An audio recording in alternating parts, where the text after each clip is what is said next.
On connaît tous SpaceX pour ses succès, autant dans les vols habités que dans les fusées réutilisables.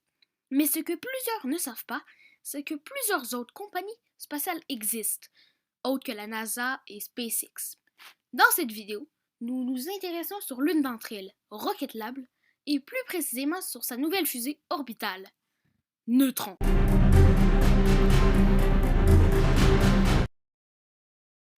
Tout d'abord, un peu d'histoire. L'entreprise est créée en 2006 par Peter Beck, un Néo-Zélandais. À l'époque, la compagnie n'a rien de professionnel et ne vise pas du tout l'orbite. Rocket Lab est juste un passe-temps pour Peter, passionné de l'aéronautique depuis l'adolescence. En 2009, l'entreprise teste la fusée sonde ATA-1, qui devient la première fusée sonde de l'hémisphère sud à atteindre l'espace. La marque teste ensuite un moteur et une petite fusée. C'est en 2013 que les choses sérieuses commencent, avec le premier test du moteur Rutherford, qui est le premier moteur fusée imprimé en 3D.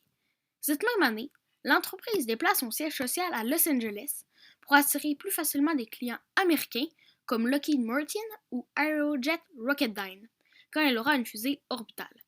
L'usine de fabrication reste cependant en Nouvelle-Zélande.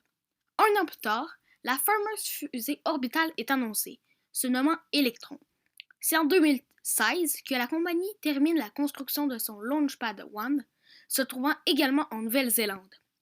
Le premier vol d'Electron a lieu en 2017 et c'est un échec. Heureusement, le deuxième est un succès. Lors de l'écriture de cette vidéo, il y a eu 23 lancements. Il est également à noter que la fusée est réutilisable avec un système de parachute. Il y a déjà eu un test du système de parachute et le tout devrait devenir opérationnel en 2022.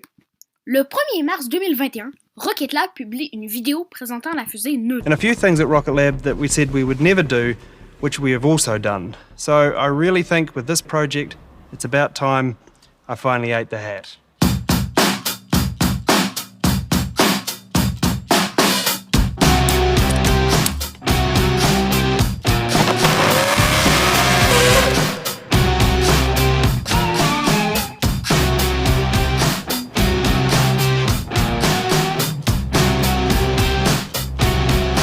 Avoidance of all doubt, this hat is not tasty.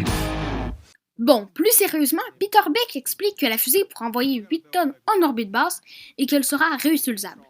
Le 2 décembre 2021, une vidéo détaillée est publiée. Tout d'abord, Peter ne mange pas sa casquette. Le design de la fusée est complètement revu. Commençons par les matériaux. Avant, sur le site de l'entreprise, on pouvait apercevoir un corps principal ressemblant énormément à de l'acier inoxydable. Dans cette nouvelle version, le matériau change radicalement. En effet, Rocket Lab utilisera maintenant de la fibre de carbone développée par Rocket Lab, déjà utilisée sur Electron. Et nouveauté en plus, il sera imprimé en 3D.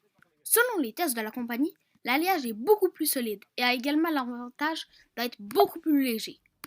Le design, lui, aussi change complètement.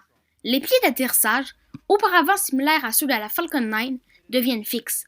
La fusée est optimisée pour le retour sur Terre, a spécifié Beck en montrant le design plus large au bas qu'en haut de la fusée. Une des principales nouveautés se situe au niveau du deuxième étage. Pour économiser les coûts, Rocket Lab veut réutiliser les coiffes, mais pas à la manière de SpaceX, et elles ne marchent que de temps en temps. La compagnie a donc décidé de les fixer sur le premier étage. Lors de la séparation, les coiffes vont s'ouvrir, libérer le deuxième étage, pour ensuite se refermer. Elles atterriront donc collées à l'étage principal. Ensuite, l'étage atterrira sur le pas de tir. Cette technique doit permettre à la réutilisation en moins de temps que SpaceX, beaucoup moins de temps, environ 1 à 2 journées selon le fondateur. Neutron est maintenant équipé de 7 moteurs sur le premier étage. Le moteur utilisé se nomme Archimède et doit conduire son premier essai l'an prochain. Comme presque tous les constructeurs de fusées aujourd'hui, Rocket Lab utilisera un mélange méthane-oxygène liquide pour alimenter son moteur. Ce carburant ne laisse pas de traces de combustion et coûte beaucoup moins cher. Comme on peut le constater sur le site de l'entreprise, le lanceur peut transporter 8 tonnes en orbite basse jusqu'à 15 tonnes sans réutilisation, comporte un diamètre de 7 mètres et une hauteur de 40 mètres. Durant la présentation, Peter Beck a parlé plusieurs fois de la fusée de 2050 pour spécifier son enjeu, conçu pour les méga-constellations, le vol habité et les missions interplanétaires. Cependant, on peine à imaginer du vol habité sur la fusée Neutron. Tout d'abord, avec 8 tonnes, c'est relativement peu pour un vol habité. Peut-être qu'avec les 15 tonnes en mode non réutilisable, ce serait possible. Mais il reste un problème. Le deuxième étage est accroché sur la coiffe lors du lancement, et un vol habité n'a pas de coiffe pour faire place à la tour de sauvetage. Rocket Lab devra donc modifier l'architecture de la fusée.